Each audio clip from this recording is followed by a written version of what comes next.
Over the last 6 months and 5,000 miles of hard riding, I've not had one single cramp, and I've probably performed better than I ever have.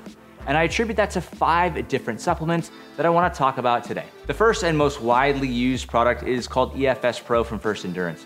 The calories, carbs, and electrolyte blend seem to work really, really well for me. I've used it on short, punchy group rides and long endurance rides that are like 6 to 8 hours.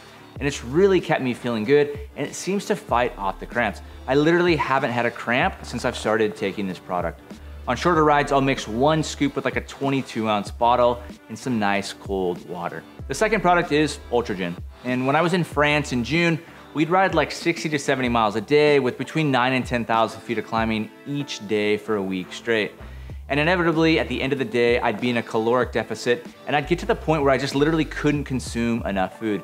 We'd often joke on that trip that we would have dinner, and an hour later, we'd all be like looking at each other asking, where was second dinner? So my solution to this was to drink a serving of Ultragen right after riding and right before bed.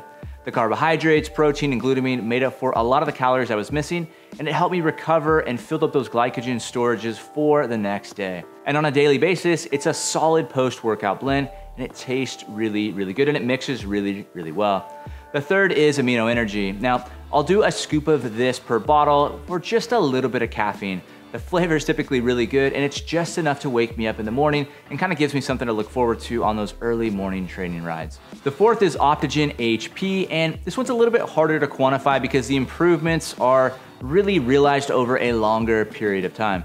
That being said, this year is the highest that my FTP has ever been, and I feel like I've been able to train more consistently with less fatigue. So for what it's worth, I'm gonna keep taking that all the way through the end of the season. I think it's been a great addition to my regimen. The fifth product I wanna talk about, well, I'm just gonna call it the Daily Mix, and it consists of Multi-V, Halo, and Glutamine pills. These are kind of like the everyday pills that I take to keep things running smoothly and to supplement anything that I'm not getting through my diet. For me, the big test for all of this was the trip that I did to France. Each night we would have a debrief of the day, and we'd talk about what went right, what went wrong, and then we'd look at the next day's route. And it wasn't uncommon to see another day of 60 to 80 miles and 10,000 plus feet on some world-class climbs. And it also wasn't uncommon for me to ask myself, like, how the heck am I gonna do this again when I've already done this for 2 or 3 days? But somehow my body kept performing well. I felt like it recovered quite well, and I felt like I was able to get up, and I had the energy and the strength to keep going and not just like survive the trip, but I felt like I actually performed pretty well during that trip. Anyways, I share products that I like and products that seem to work well for me, hopefully to save you a little bit of the guesswork and some trial and error, and hopefully to keep you performing well on both short training rides as well as long weeks in the saddle. I'll post some links down below for more information. Feel free to drop me a message here or elsewhere.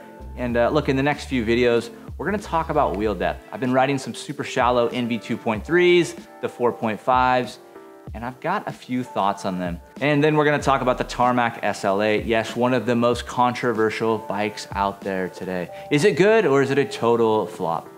Anyways, if you have any questions, drop me a line on Instagram. Until next time.